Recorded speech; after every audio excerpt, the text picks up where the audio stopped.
The countdown to Ramadan gets ever closer and still no sign of a breakthrough deal.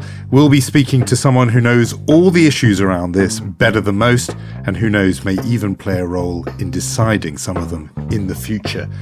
It's Unholy. I'm Jonathan Friedland of The Guardian in London. And I'm Yonit Levy of Channel 12 in Tel Aviv.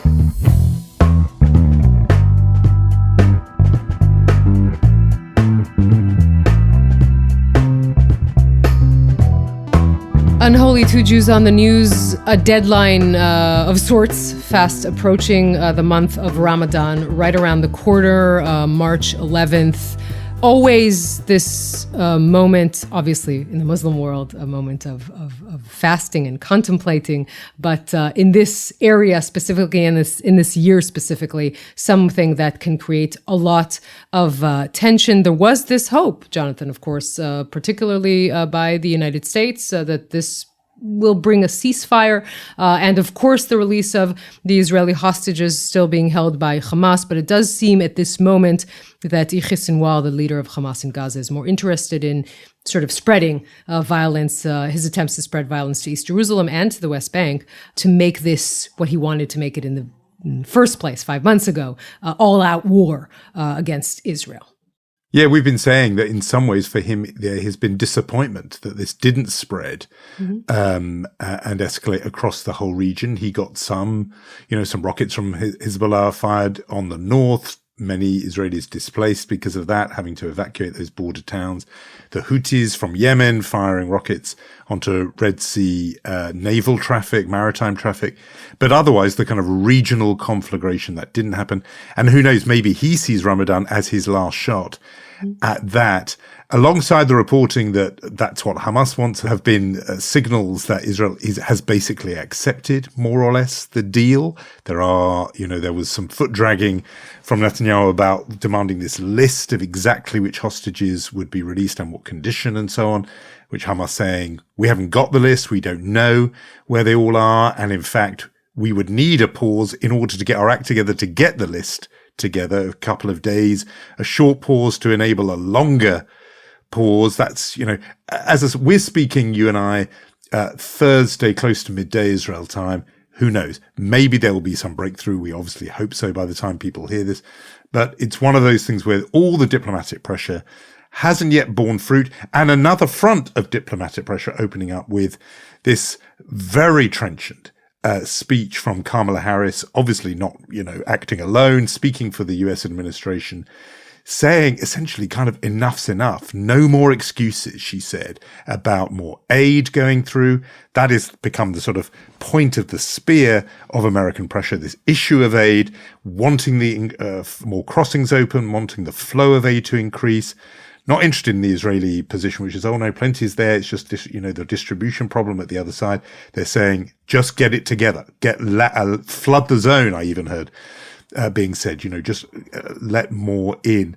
That has created huge urgency. But despite all that pressure, as we speak now, there's no sign yet of that breakthrough. Yes, President Biden saying in front of the cameras that the ball is in Hamas's court in relation to ceasefire. Again, this was the hope of the United States, that this will happen so that there is time to, as we said, release the hostages. It really doesn't look like it might happen in the next couple of days before Ramadan.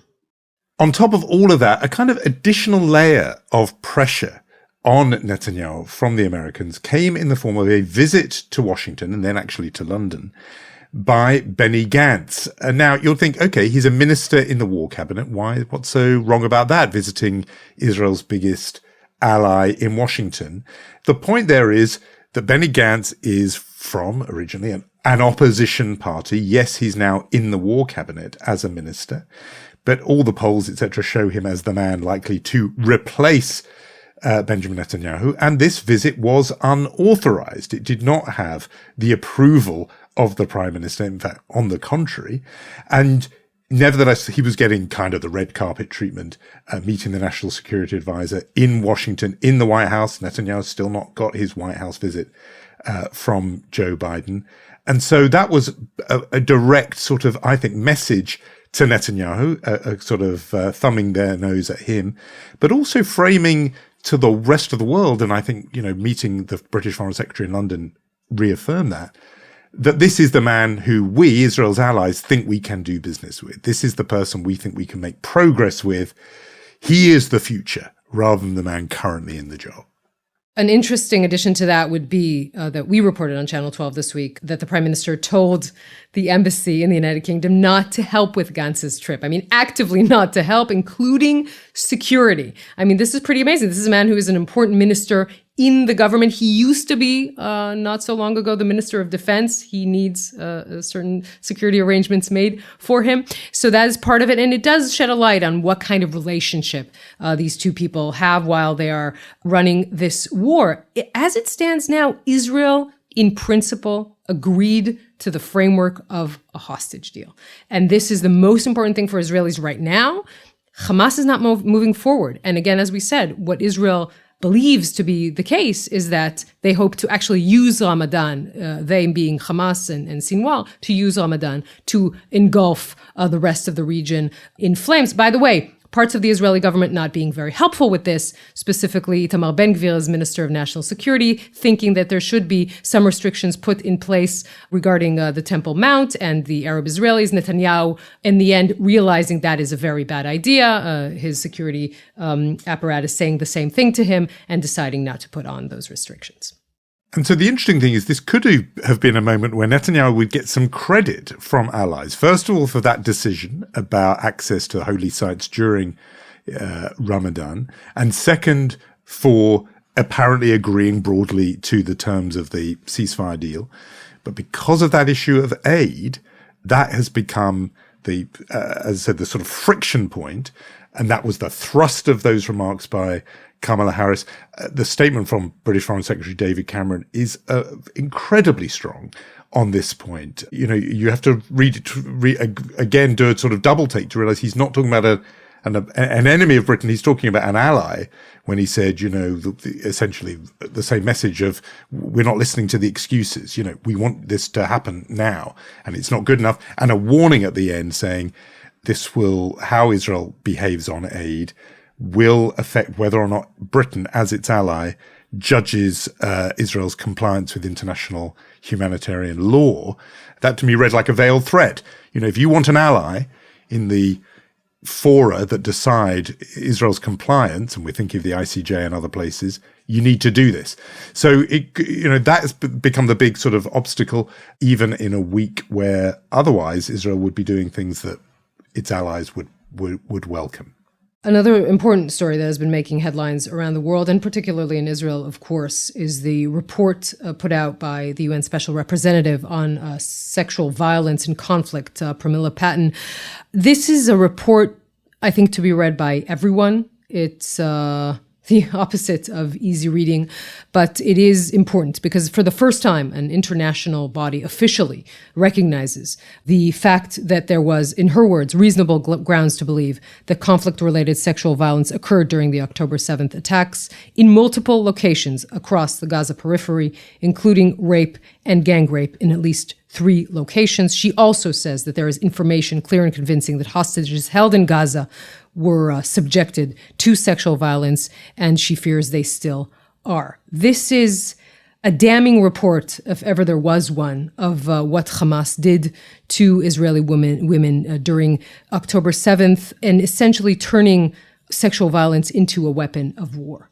And the fact that it does have the stamp of the UN on it, of a very serious, really very serious work done by Pramila Patten, who was here, who saw the footages, who spoke to witnesses and eyewitnesses and spoke to the police investigative unit and to many others dealing with this. Again, as I said, incredibly important for everyone to read and to go through. I think one of the sort of sad pushbacks against this report is what we're seeing not only from Hamas. I mean, I don't expect those people to be honest, but the sense of the Hamas apologists in the West trying to minimize this as much as possible and saying that this, if it happened, it wasn't the grand scope, it was just isolated events.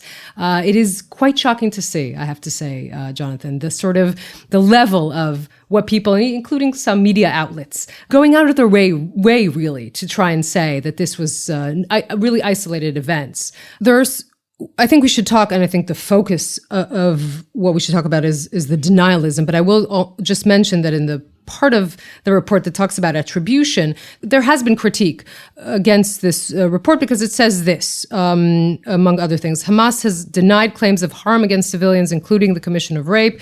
Given the mission was not investigative, it did not gather information and or draw conclusions on attribution of alleged violence to specific armed groups. Such attribution would require a fully fledged investigative process. In other words, there were groups saying that you have to name Hamas as being the perpetrator of this, and that is problematic that you didn't. I asked her about this, by the way, when I interviewed her this week, and she said the fact that we are not investigative, the fact that the Israeli government in some levels of that did not cooperate with us, prevents me from saying that it is specifically Hamas. We can just say, obviously, no one thinks it's the Belgians who did it, right? So that's where we are. So this goes to the point you were making earlier about the apologism and denialism, because there were people who seized on that to say, the UN report has said that, yes, rapes happened, but they haven't said directly, et cetera, et cetera. People have seized on that. And as you say, it's not a forceful claim, but the fact that it's being made is what's interesting, because it goes to this denialism, which has been present in the conversation about October 7th, more or less since October 7th. It's been a feature of these last few months. And it's really interesting to me why there has been such a desire to deflect the claims of sexual violence specifically. And I think going back to a conversation we had, at the end of last year, I think it works on two levels. I think firstly, there is an issue within the Muslim world. There will be analysts of Hamas who told us that there is a public in the wider Muslim world that would be repelled and disgusted by rape and sexual violence of this kind. And therefore, for Hamas to be have their reputation preserved as, warriors of resistance rather than a bunch of rapists, they need these stories to be somehow deniable. So that's for Hamas. But for Hamas, for the people we're referring to as apologists for Hamas, in a way, there is a group of, I would say, they would identify themselves as being on the left, who are very keen for this to be resistance, armed resistance against an occupier. And they can sort of just about get their heads around that if, as it were, all Hamas did was kill people. I put that in big quote marks. But if it's rape and sexual violence and mutilation and torture, that's much, much harder to square. And therefore, there's this real desire to say it's not proved. Yes, we've seen evidence of women's bodies and forensic evidence, but until I see the video of an actual rape, I'm not going to believe it. Why is there that desire? I think it's because for a specific constituency of sort of left opinion, that's the taboo. That if Hamas are guilty of sexual violence, you really can't not line up behind it, but you can't even bracket it as sort of armed resistance with the slightly heroic quality that phrase has for those constituencies on the left that we're describing. So I think it's not a coincidence that this has been a real battleground. We see it going on apparently within the New York Times, following their reporting on this, that there are people who are trying to, question the validity of the story that they've cut, their coverage, but also the people involved in the coverage. This is an important battle for certain people who want to be able to, put a kind of halo around October 7th and say this was armed resistance. Yeah, I think you put your finger on it and detailed it perfectly. It's not only Hamas where these sexual violence assaults go against Islamic law and against the image that they would want to portray of themselves as warriors. It is exactly the Hamas apologists in the West, and there are more of those than I would have imagined in my worst nightmares. Again, what happens when your convictions and your feelings hit the hard, stone, cold truth of a wall of truth? You have to either change your convictions or try and change reality. And that is what these people are doing. They're minimizing it. And they're saying, wait a minute, it's not Hamas, it's the mob that came after Hamas, and it's not really so many accounts of this, there are much less than you think. All of that, the minimizing of this is also minimizing the women themselves who have gone through the most terrible thing that can happen to you on earth. And look, there are two things that I think we should just mention in the report that kind of got lost in the din. One is that she talks about the tampering of evidence. Now, this is a tragedy because of the fact that there were many volunteers trying to help right after and not a lot of people who realize what happened. Some evidence was tampered with. And also we have to add the fact that in Judaism, you have to bury as quickly as possible also was problematic. Now, another thing that she mentions, there are 3 women who are still alive and who are having, as we should probably say in these cases, trouble talking. And this is very, very understandable.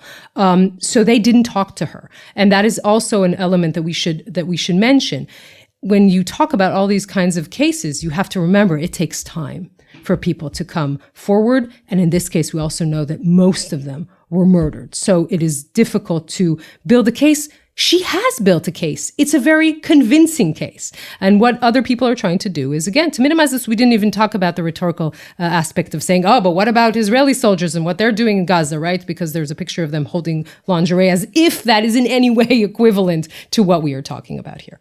And just on that, the report, for those people who want to push back in that way and to say this is a both sides issue, there is something in the report. The Patton report talks about the detention of Palestinian men and women by Israelis, describes degrading treatment, including prolonged forced nudity of detainees, inappropriate strip search. This says there are beatings, including in the genital areas.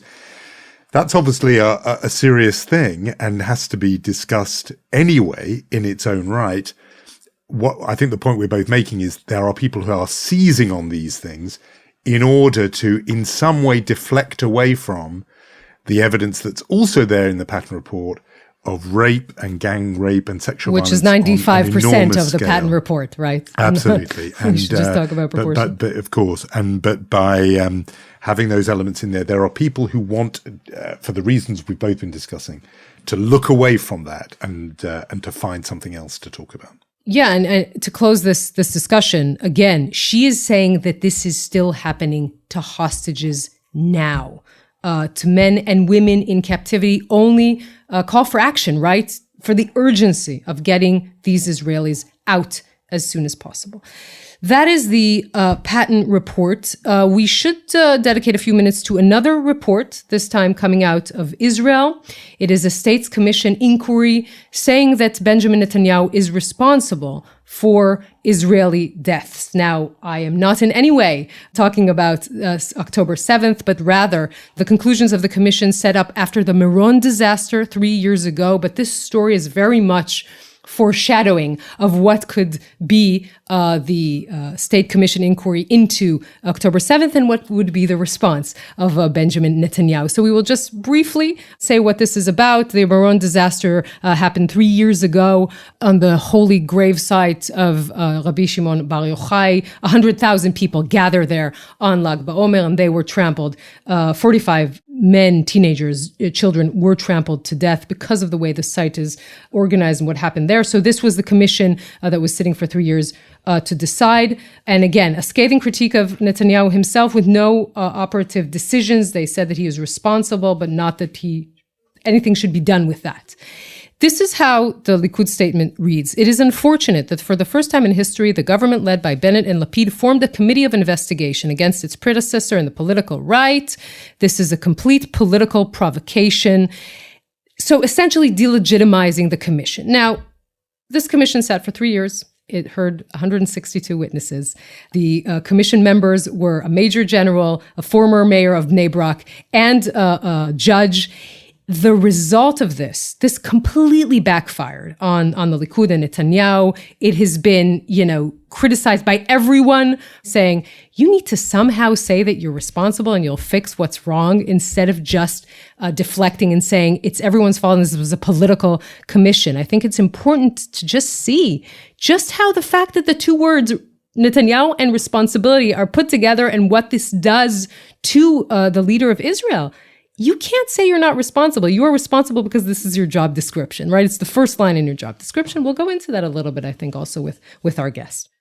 We will. Just your word there, use the word foreshadowing is crucial. I think this is almost like, look, it's a huge tragedy in its own right, but it is like a little trial run of what's going to happen. First, it takes 3 years for a relatively contained episode in Mount Meron. How long is any state commission of inquiry going to take into the events of October 7th, which is obviously bigger on every possible measure? Second, the notion that there's tons of criticism but no sanction. There will be people worried that any inquiry into October 7th will be big on words, but maybe not action. But third, I think you've put your finger on the crucial point, which is this allergy that Netanyahu has to ever taking responsibility. And yet, there's a proper commission of inquiry that has pointed the finger very directly at him. Even then, he will duck it and always do that sort of Trump maneuver, which is always to say the institutions are biased and it's politics. Taking responsibility is what you're meant to do. And that is a case made, in fact, by our guest this week. A very special guest because he is often talked about as somebody could be a future prime minister of Israel, but is heard from, certainly in English and by an audience outside Israel, very rarely. People are hugely interested in what he has to say because of how he is talked about. And that talk has only built in recent months, people wondering if this is, and that we're about to hear from, the future prime minister of the state of Israel.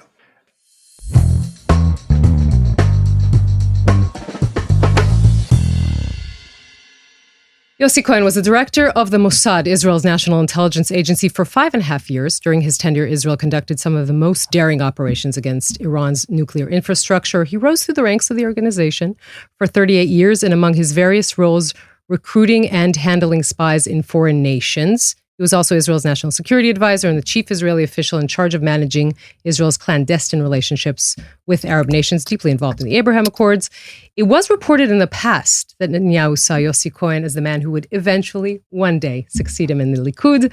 That relationship has grown colder since, but that does not deter him from contemplating maybe entering the political arena. Many see him as the man who will one day be Israel's prime minister. That was a long introduction. Yossi Cohen, thank you very much for being Thank you very much, Yonit, for having me this morning. I have to begin with, try explaining this to me if you can. As head of the Mossad, I think you oversaw one of the most daring operations that we know of. Mossad agents breaking into the secret Tehran warehouse, retrieving the Islamic Republic's nuclear files, essentially its nuclear military plans. How did we manage to do that 2,000 kilometers away? Well, we couldn't manage to figure out what Hamas is doing 100 meters from the border, right under our noses. Right. I believe this is one of the biggest problems and one of the biggest questions that we do have till today.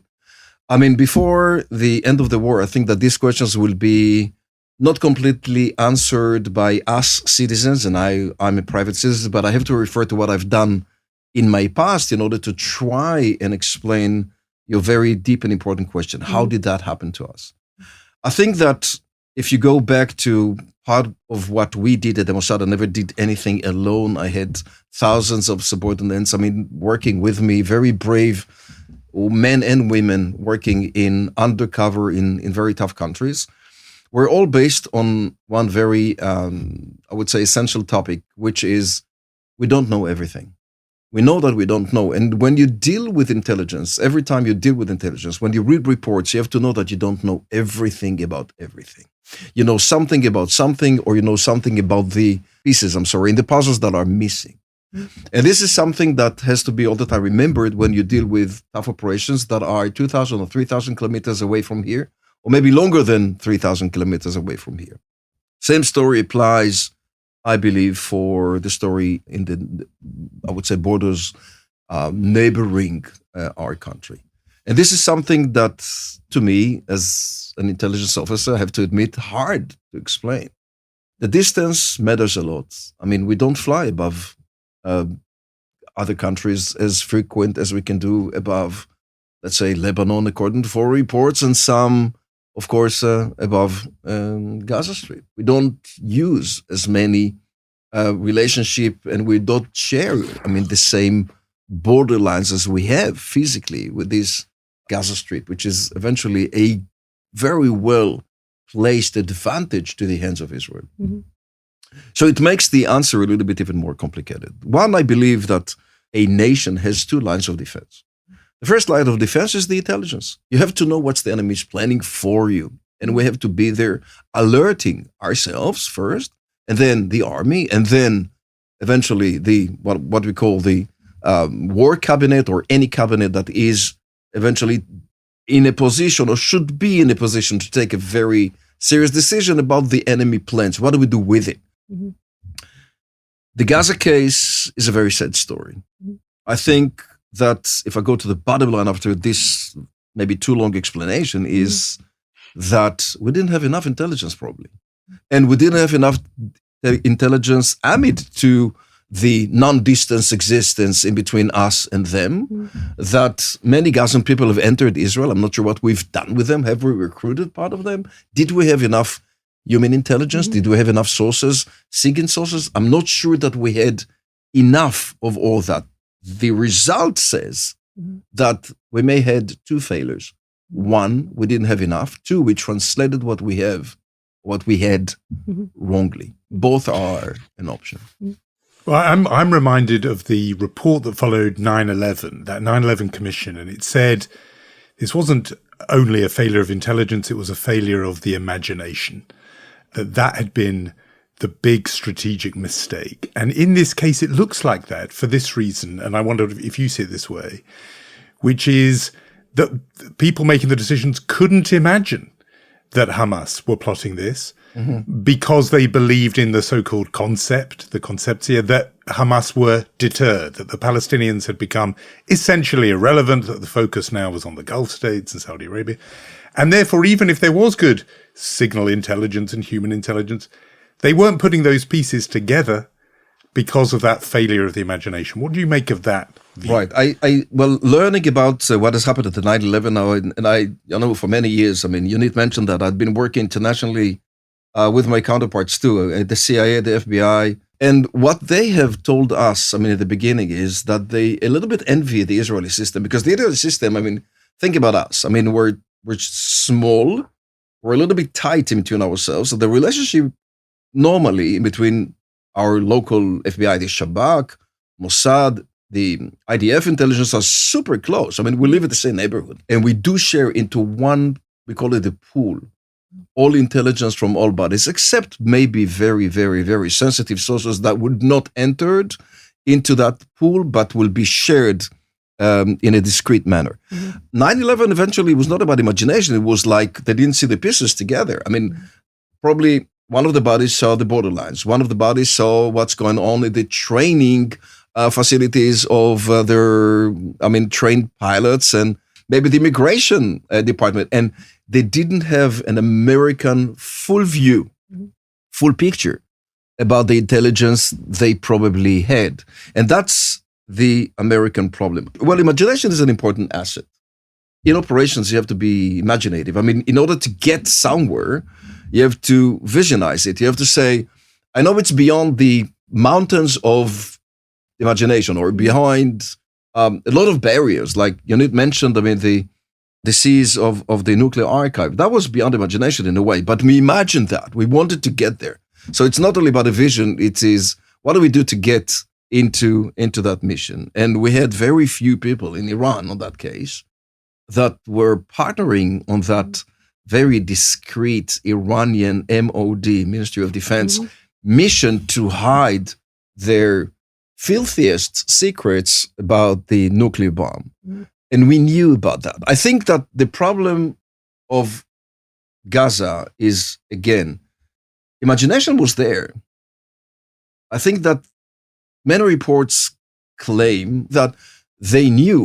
So they have imagined something like this that could have happened, but they ruled it out. They said, maybe we can imagine that, but that's too imaginative.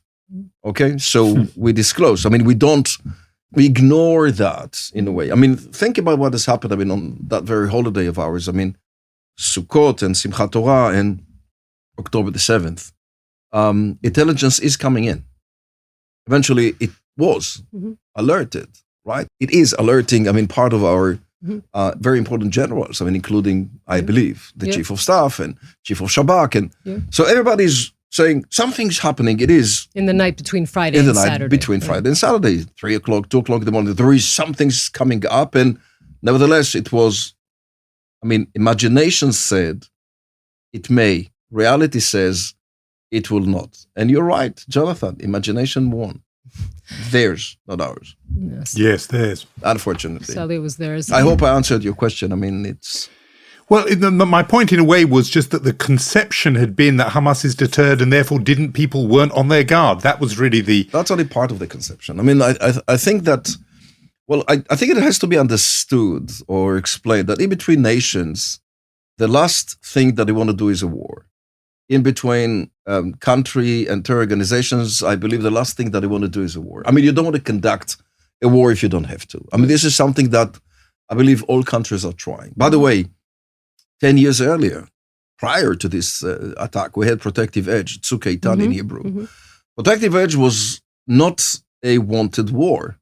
What we've tried to do is the other way around. I mean, we've tried to convince the Hamas not to enter into another round of violence in between us and them. And the entire thing was ignited because of the abduction of 3 teenagers. Exactly, the abduction of the 3 boys. And we were looking for the 3 boys in Judea and Samaria. Okay, we were looking for them there. Of course, we had to arrest some Hamas people. We have to go into their houses, into their commands, whatever. And Hamas in Gaza said, we don't like what you're doing, the Judea and Samaria, so why don't we attack you a little bit with rockets? We said, don't come in, and they did. So we had to go in. But that was like a kind of a thing to explain that we did not rush to a war. I mean, we do not like to have kind of an open conflict if we don't have to. So it's not a concept that I believe is to be designated to our local Hamas-Israeli conflict. It is a worldwide thing. If you don't have to fight, don't fight. One of the director of the CIA, we've mentioned the Americans, when I complained about us not doing enough, all right, about our own systems, she said, probably, Yossi, your systems or generals are like ours. They don't like to fight. And this is, I'm not sure if it's a global thing, but there is a kind of a conceptual theories that would say, let's try to live peacefully with them. Let's try, because war is a tough thing and not all the time wanted. But isn't that exactly part of the mistake? I mean, you had a significant role in that, creating that infrastructure that allowed the transferring of money from Qatar to Hamas, because we thought they don't want war. We thought the right thing to do was to placate them and to convince them that if they have a life of more prosperity, they will not want war. Well, we didn't want war, but they did. So looking back on that, was that a mistake in your mind? For sure it was. And not because of us. I mean, because, I can't blame terror organizations for being terrorists, right? Yeah. I can fight them till the last one of them or being killed. But the thing is that we were trying to, as you whatever, wrongly or correctly, call it the concept. The concept was to try to split, make it a pure split in between Hamas as a terror organization controlling by force the Gazan people and the Gazan people as a different sector. Like 2 different departments in our own brains. One says, let's try to help the poor Gazan people. That was the main target of these deliveries. By the way, the Qatari money, I'm sure it's going to be asked, so let's do it right now. I did actually ask about the Qatari money, didn't I? Specifically, right? And I was part of being in touch with countries that are not in touch with us. By the way, the Qataris were not the only ones being persuaded by me to donate money to the Gazan people. Interesting. Okay. They were not the only ones, right? Mm-hmm. Do you want to tell us who else was? So, I'm sorry? Do you want to tell us who the others were? I don't think I could tell you this now, right now. But one day I will, Yonit, I promise, Jonathan too. The thing is that we were trying to help the Gazan people. And the only thing was very well controlled. This is what we believed by our Shabak. And we had a list of people, doctors, nurses, drivers, teachers, all these social workers. We believe that they should receive the money to make Gaza better place for them, okay? While ignoring or not separating enough Hamas as a terror organization from all that. So in no way we have delivered money to Hamas. Never we did, okay? And the mitigator in between, remember the famous El Amadi, they called him the Qatari ambassador. He came over.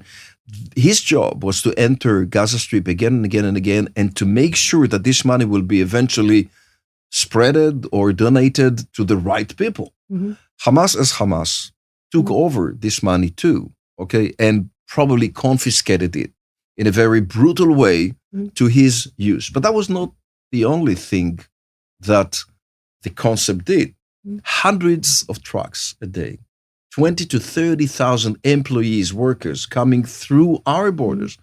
Thousands are crossing Israel to go to Allenby Bridge to cross over to Jordan so it can go out abroad. Partially they go to train in Iran and in other places too around the world. Partially, there are students or people that are wanting to do the Hajj or other stuff. In Jeddah, in Makkah, and so forth. So the concept was, I believe, was a very important, intensive trying for, I would say, coexistence.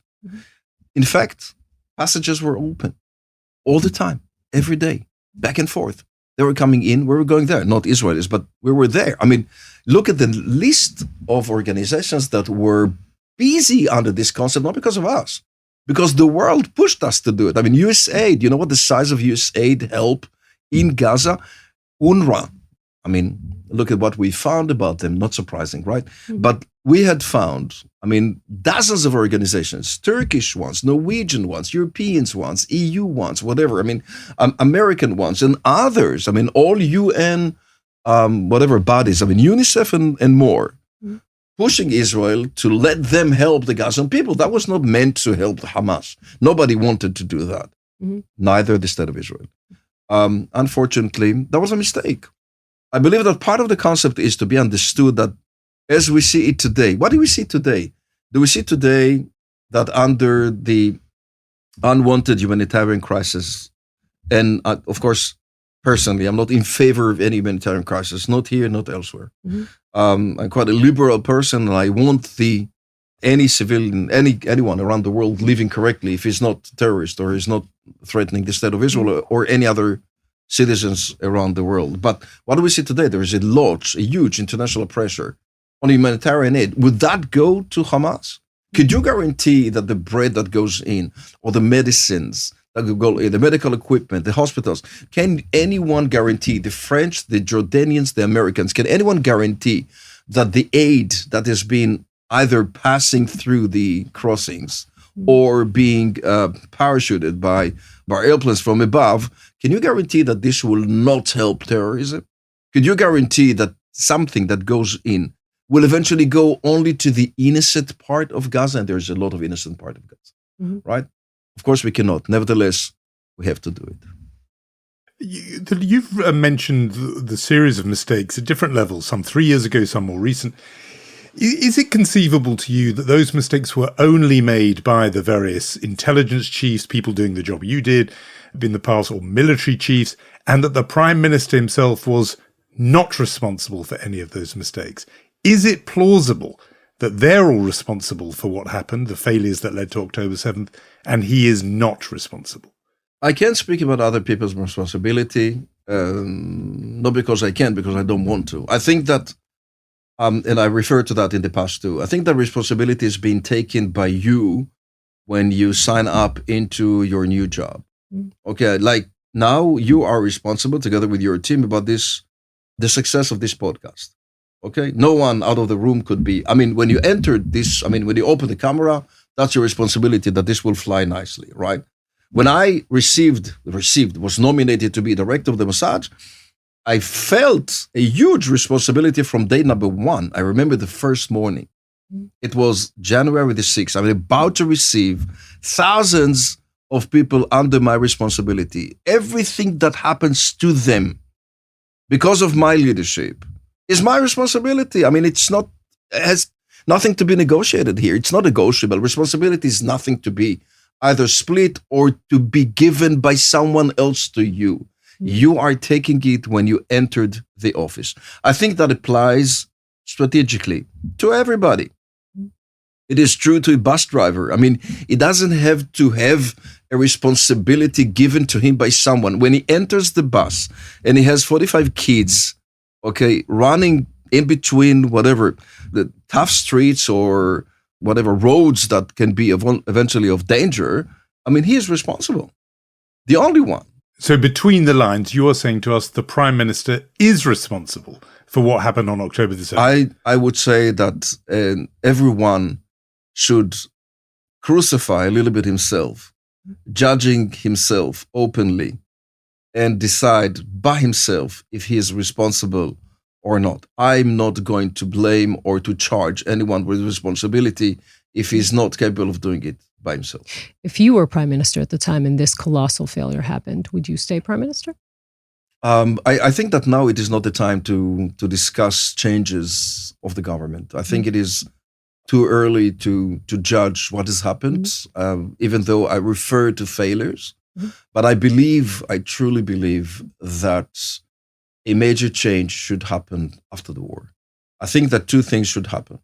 One is the investigating committee that should be the deepest ever. I mean, because we cannot allow ourselves that another thing like that would happen never again. And when I say never again, as we said about the Holocaust, we mean never again, okay? Nothing like this could happen, not with Hezbollah, not with Hamas, not with the Iranians, not with any other existential or non-existential threat that may happen to the state of Israel should not happen. And so an official state's inquiry. Okay, that should happen. Absolutely. And the second thing is the results of it. And the results of it should be, I believe, that after so many people have taken their responsibility already, they eventually will be replaced. And I think that the politicians should take a very important step towards a big change in the Israeli arena from now on. That means elections, right? That means elections, I believe. But you said there shouldn't be a change until the war is over. There are some who believe that because of that thinking, the people making the decisions, including the person at the top, Prime Minister, therefore has an incentive for the war not to be over because it puts off that moment. I listen to this argument, frequently. I say, I don't think that this is a fair argument to claim the government of wanting the war to continue just because of their political resilience. All right, I don't think that this is something that should be claimed. I think that they would be very cautious on continuing even one unwanted or unneeded day of war because of political reasons. I can't imagine that this is the case. Nevertheless, the people of Israel today are in a very tough situation, I have to admit. I mean, it's hard. It touches every one of us. It touched my family, probably yours too, and other people that we know.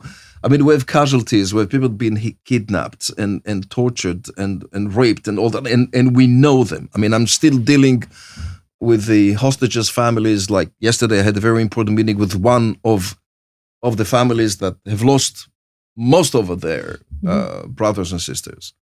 And that hurts. I think that starting a kind of a political campaign while dealing with it is asking us Israelis for too much.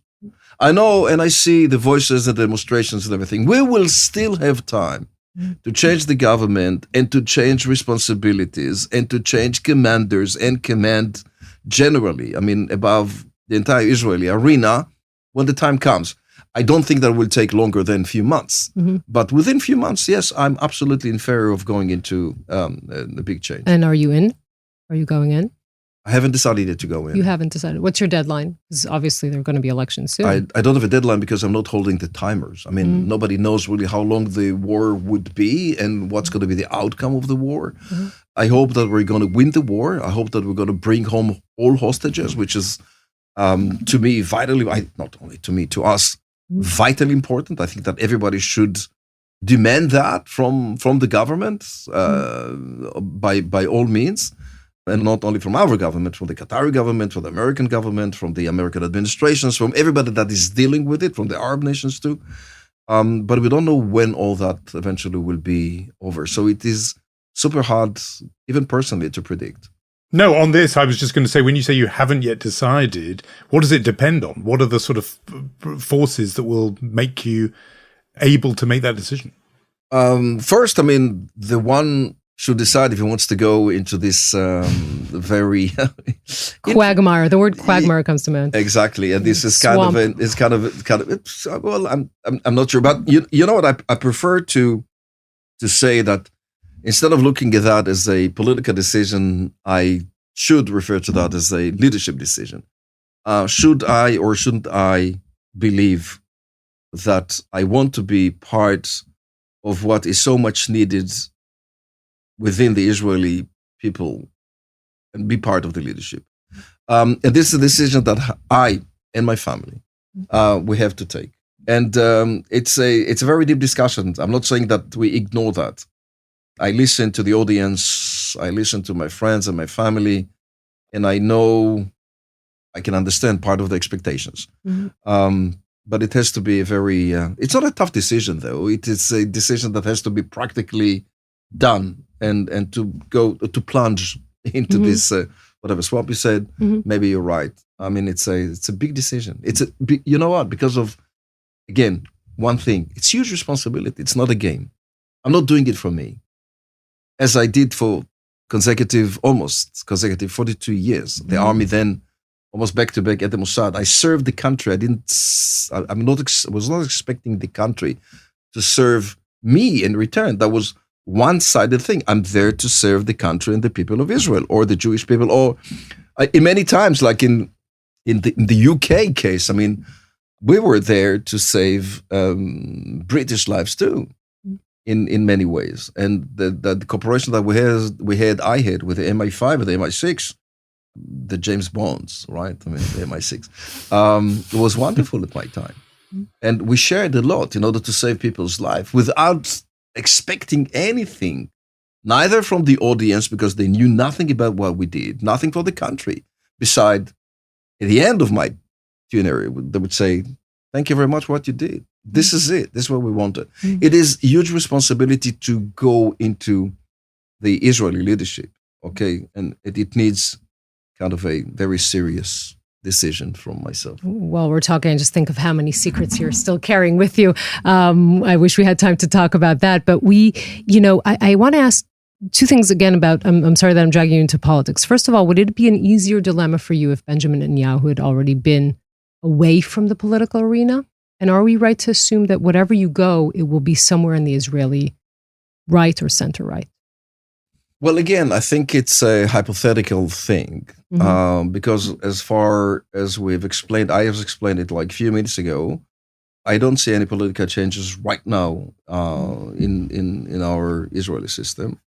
And number two, I was raised as a liberal, very liberal rightist. Okay, very liberal. I mean, the very is to the liberal thing.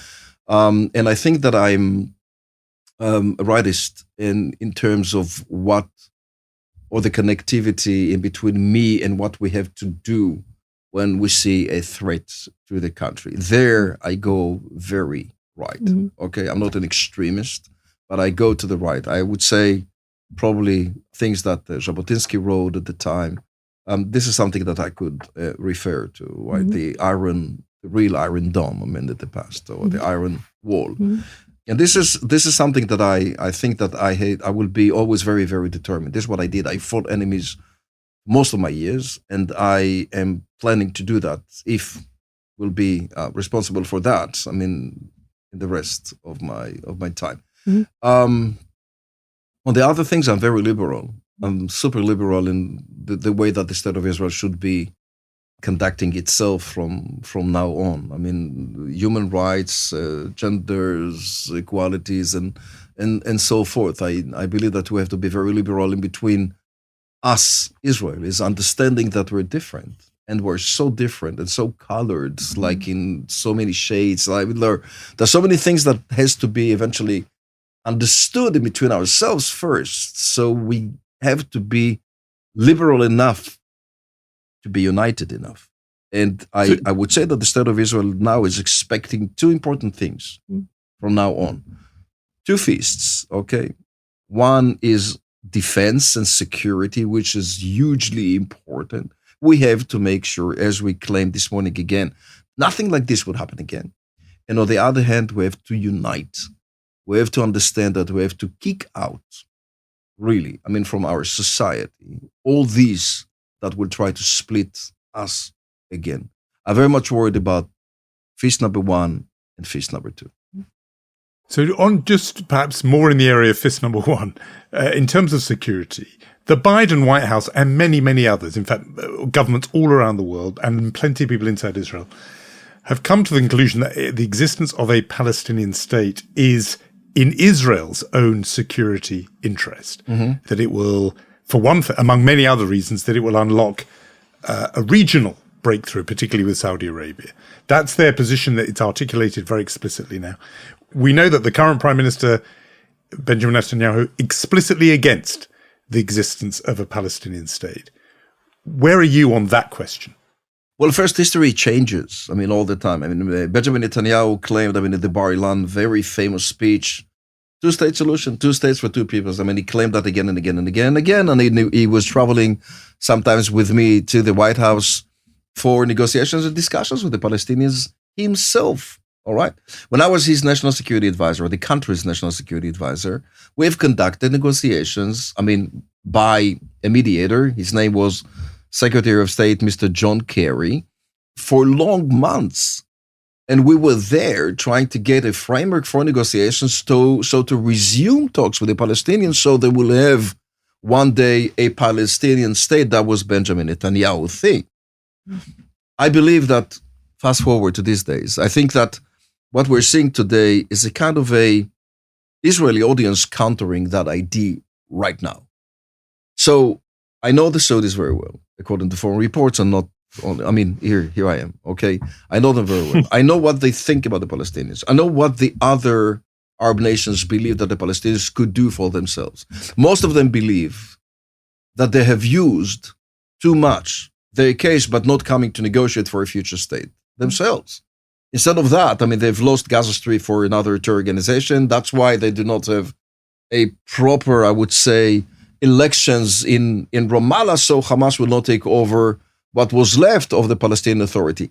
To negotiate right now a Palestinian state with his non-existence body is not less than ridiculous, or not more than ridiculous. I think it is not, it can't be even done physically, because what we have today is 3-state solution. You have a Gazan state which belongs to Hamas, or shortly would not. You have a West Bank or Judea and Samaria state that belongs to us and them together.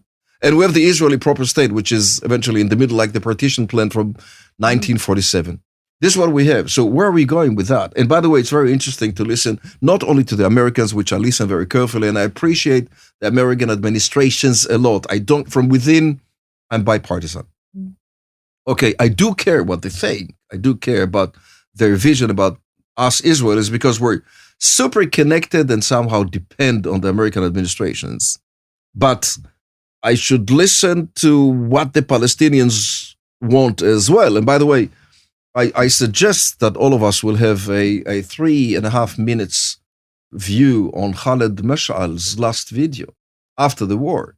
And he said, 2-state solution? No way. We will never accept the existence of the state of Israel. So there is a lot of way to bridge, okay, before we go to this claim or statement, let's have a 2-state solution and everything will be solved. It has to be eventually differently orchestrated within the Israeli system. I agree. What do we want? Where are we going with all this? How do we promise our kids and I do have, thank God, kids and grandkids already, how do we promise them that this will be the last war? That's an important responsibility. And number two is, how do you orchestrate the Palestinian Authority as well? I mean, who is there? Do they want to negotiate? Do they really care about the future of the Palestinian state? Can they do that? Can they bring Hamas under their authorities' wings so they can tell them, okay, now you do what we're telling you? So I think that listening is one thing, being realistic is a different thing. But I think that, Jonathan, you're right. I mean, we have to play differently. I know my good friends, leaders in the Middle East and in America too. I've met personally presidents of the USA. Okay, I mean, definitely Mr. Biden, and before that, of course, President Trump and President Obama too. The Palestinian story is all the time there. The two-state solution is all the time there. Everybody's trying to do that. Everybody's trying to not only to push us, but to push them too, okay, to come and to negotiate for some kind of a solution.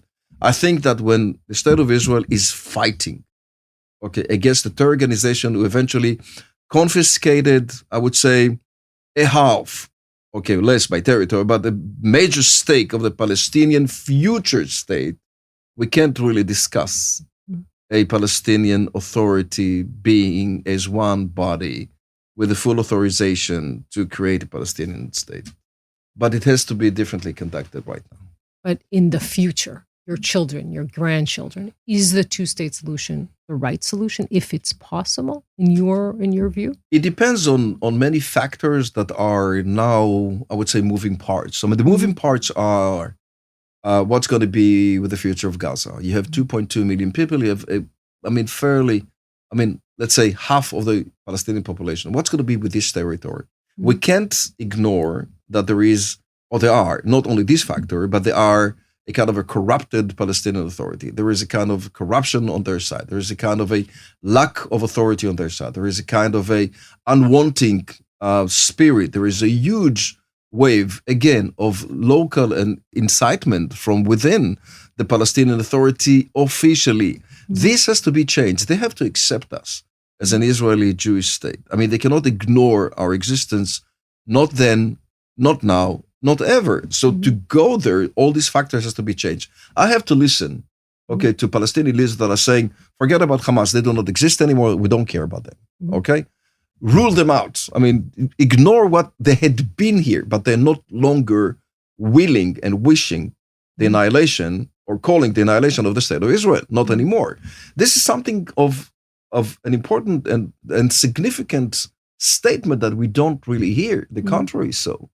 I mean, part of the Palestinian Authority members are saying, well done, Hamas. They are right. That's because of the occupation of whatever, from 1967 and so forth. I mean, and this is not the spirit to go into one room to discuss a kind of a solution. Are we going to go through a two-state solution one day? Maybe yes, but it has to have a lot of geopolitical, I would say, changes, dramatic changes. Not only on the Israeli side, which is eventually needed as well, but on the Palestinian side too. Not ignoring the Americans, though. Well, the Americans is a whole other topic. But just in your previous roles, you would have very often been asked to give an assessment of how you see things. So I would just want to do that exercise here with two things. One is, you talked about Hamas being gone from Gaza at some point. What is your assessment of the extent to which they have been militarily degraded over these last 5 months? The night before we're speaking now, there were rockets over the Galil region of Israel. It's as if they're still there, despite everything that's been thrown at them over 5 months. What's your assessment of their capacity? And the second question is, what's your assessment of the talks about release of hostages and a ceasefire? You've been directly involved in those conversations at an earlier stage. Do both sides, Hamas and the government of Israel, truly want this deal, or is one or both of them sort of shadow boxing because for other reasons which you might tell us, they don't yet want a deal? Right. If counting on official reports that I receive, Hamas has been dramatically hit by the IDF. This is not the ball game that we know. This is a new ball game. I think that we don't. I think everybody is counting the numbers of rockets being hit the state of Israel recently, and today it's zero, very close to zero. I think that this is a very significant issue to be relayed on the damage that Hamas suffers. And by the way, I'm not sure that the war is going to be over tomorrow. I think that IDF is planning to continue the war inside Gaza till we'll have a more decisive picture rather than assessment. Okay, it goes back to what I think. It has to be eventually mentioned, or it has to be seen that Hamas is no longer the ruler of Gaza Strip. And that goes to their military capacity, that goes to their political capacity. And this is, I'm not sure that this is the case right now. We do see them controlling, all these lines of trucks that they're eventually again confiscated or robbing away from their own citizens. I mean, we see all that they're still there. They're still, I'm not sure if they kick and leave, the same way they did in the past, but they're still there. Number two, for the hostages, I want to believe, and I'll push that belief too, that this government of Israel will eventually create the best alternatives for hostages deal.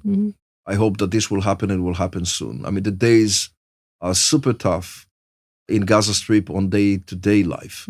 It is unbelievably tough when you see, when we have ask the hostages that were released, about their experience in these tunnels and so forth. And winter is hard, and we have to hurry up. We have to hurry up. The prices will be high because the starting point on October 7th was super low.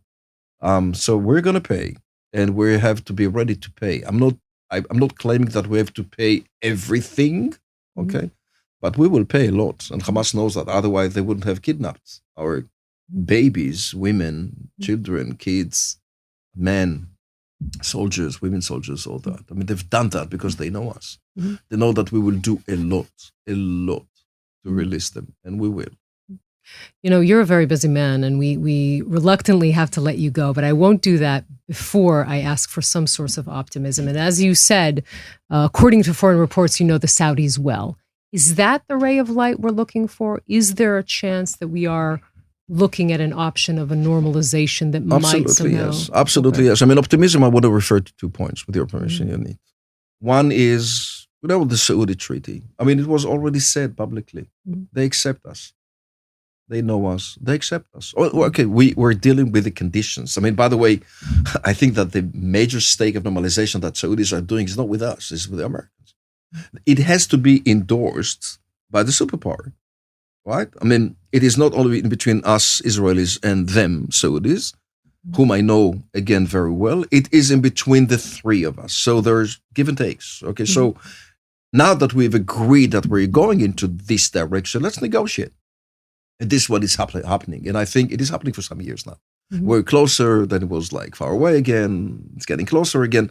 I think that in the end of the road, okay, there is a huge light that would say, yes, Arab nations, best Muslim friends, will be better friends with the state of Israel very soon. Second point of optimism is us Israelis. I see a lot, millions of super good Israelis that are helping each other, that are supporting each other, that are volunteering all over. Our wonderful commanders and soldiers right now that are doing their best, sacrificing their lives for us to live better. And I think that we had life in Israel. We will have life in Israel for a long time. It will be good in our defense. It will be better in our unity, and it will be good in our socially from within the Israeli people in arena. Our economy will eventually recover, I believe, from this crisis as we've done in other crises in the past. So I'm super optimistic, knowing us, Israelis, and the Israeli spirit. I don't want to break the optimistic mood at all. I just want to ask one last thing. Please don't. That's what he's here Jonathan, for. leave it that way. It's nice. It's hard enough in Tel Aviv. Come on. A little bit of cloud from London. You mentioned the superpower, and referring to the United States. a lot of people have been very struck by how little power the superpower seems to have. It's very clear they want Israel to stop. Kamala Harris, the vice president, said so. Mm-hmm. And yet Israel just is doing what it wants to do, appearing to ignore the pleas from Joe Biden, Kamala Harris, Tony Blinken, and so on. I mean, how much power does America actually have here? Okay, I mean, it's not a question that I should answer, because I think that the level of cooperation that we had between us and the Americans is wonderful. I know them very well. I mean, they do like a lot. They do care a lot about the state of Israel. I mean, President Biden came all the way, and that was so significant, so different, so unique. All right. I mean, these statements that, physically coming here is a huge thing. All right. Now, you don't really mess up with America. And when he say don't, okay, they do listen to him. Enemies and so forth. So we are listening to the Americans. Nevertheless, state of Israel is sovereign to run its own policy, right? It's in a simple way, it's our war. Yeah. Okay, it's their ammunition and their money, isn't it? It's their ammunition and their money. This is something that I believe, or either will be continued intensively, or eventually will be played differently. But I don't want to offer different games today. I think that you're right. Okay, I mean, when you fly F-35s, you do not produce its spare part by yourself, so you depend. By the way, every country that buys, defense for itself from foreign countries is getting depend in a way on the country that was selling them their ammunition or on other parts. But I trust them Americans to understand us. I trust us Israelis to listen to the Americans, and I trust both ends to know that each of our countries has its own policy to follow, which is not countering the other one, all right? That could go along with just explaining who we are and what we're facing, all right? So demanding, if America is, I don't think it's true, but let's say it's true that America is demanding us to stop the war. We can't stop the war as long as Hamas is still there, as we said, live and kicking, right? It has to be eventually totally ceased. So how this is being communicated to the American administration, I don't know. I hope it is being communicated rightly, and let's hope that this kind of relationship will continue. UK is important, France is important, other nations in Europe are important. Latin America is important beside, this funny statements that that funny, it's not funny at all, that we hear coming from Africa is important. Arab nations are important, but each one of these countries has its own policy. What do we do? When I run what I called, the discreet high diplomacy, speaking to leaders around the world about us, Israelis, it has to be explained, what do we do? Nevertheless, we did what we did, and we signed peace treaties with 4 countries simultaneously, okay? We can't say that they don't like the Palestinians, or they like the Palestinians more than we do, or less than we do. The game was, or the high diplomacy play was, to understand who we are. And I had to sweat a lot to tell them who we are, okay? That we are who we really are, okay? And I think that in the end of the day, we're not happy to have wars or fights. We're trying to deter our enemies from doing that. That's why I think that the Israeli defense systems is using so much of mutual deterrence, who deters whom, and stuff like that. And what do we have and what we don't have, the arsenal we have, the arsenal we don't have, claiming to be having, and stuff like that. So this is something that has to be eventually not only understood to us, ourselves, from within the Israeli system, but to be communicated rightly to other nations too. Yeah. Knowing that we have our own policy from time to time. Communicating rightly is important. Yossi Cohen, thank you so much. This was a fascinating conversation, and thank you so much for talking to us today. Thank you, Yonit. Thank you, Jonathan. Thank you, Yossi. Very good to talk to you.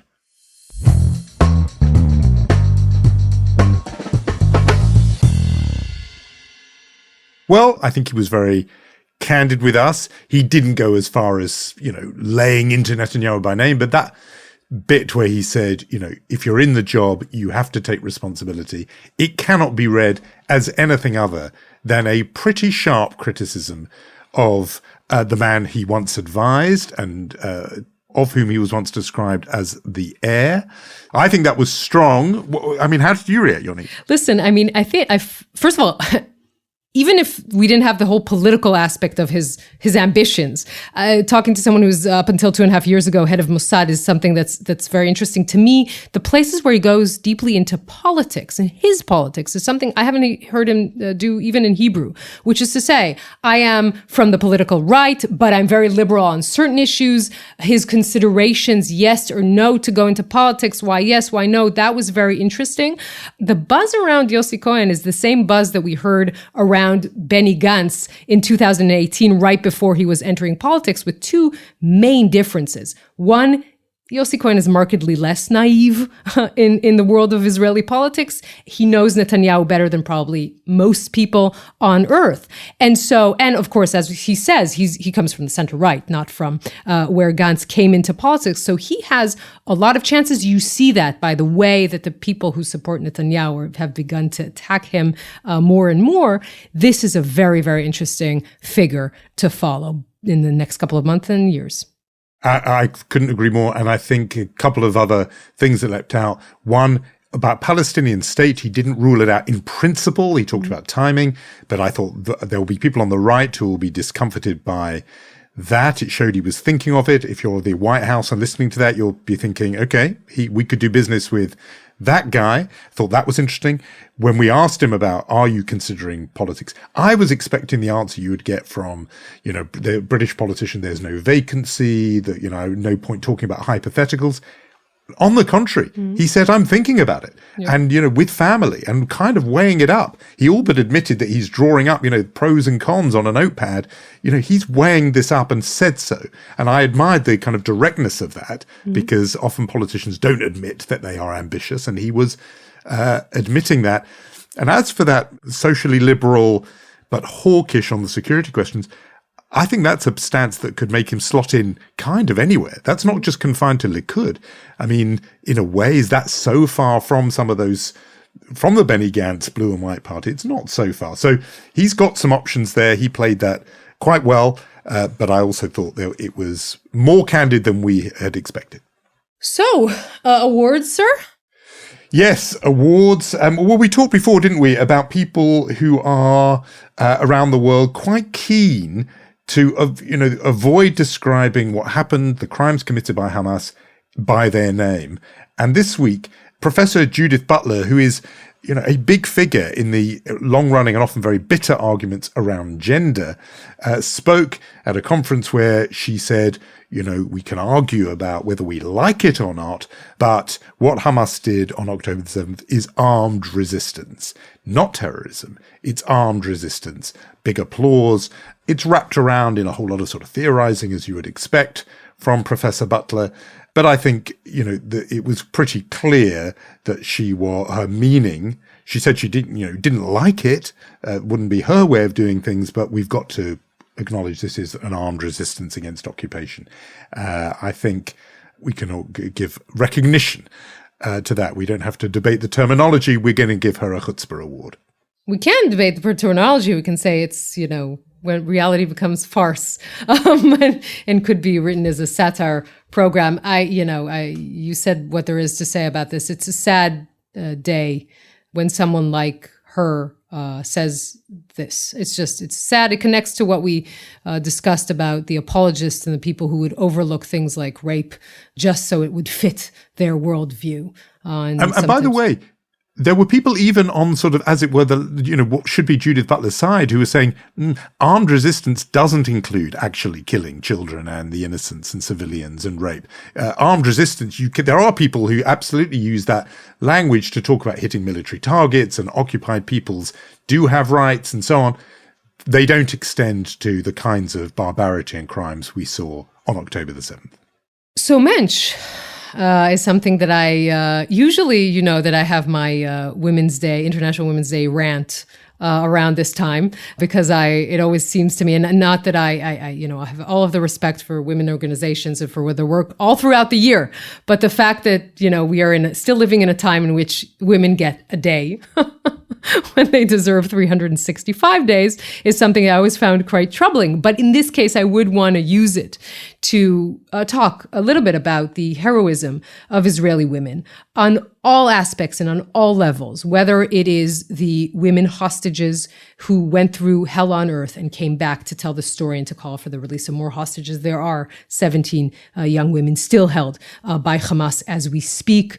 If it is the heroism of the mothers of hostages that are fighting relentlessly to get them released, people like Rachel Goldberg, who we talked about, unforgettable episode of this podcast. If it is the women soldiers, warriors fighting on October 7th, before and after October 7th, this is a country that has women heroes, many in abundance. They are sadly not enough of them in leadership. We are in a government in which no party is led, in the coalition is led by women. By the way, I think with the fact that Merav Michaeli left the head of said she will no longer run the Labour Party, there are no women at all leading parties in the Israeli Knesset. There are no senior women in ministerial positions in the government. That is a tragedy. The more we look into what happened on October 7th, the women who warned of what Hamas was planning, it was women, and they weren't listened to. All this leads me to just say that we need to respect these women, and we need to understand that the more women are in higher places and important places, the better country we will be and the better the world will be. We spoke at different stages of the war about how on so many levels women were at the center of this. And it was part of our earlier conversation about sexual violence. One way and another, this has been very much about the women. I think that you can mark International Women's Day no better way than going back to that episode that you referred to, our conversation with Rachel Goldberg-Polin. We called the episode Motherland. It was at the very end, that I think the last one we did in December of 2023. So do listen to that. And I absolutely take your point about that. We should say that if you are getting a lot out of Unholy, lots of people are writing in different forms, but it does really help if you rate and review wherever you get your podcast. So thank you all the people who are doing that. And we will say our thank yous to Gaia Glaser, Omer Primat, and Omri Barak. And we will meet next week, Jonathan. See you then, Yonit.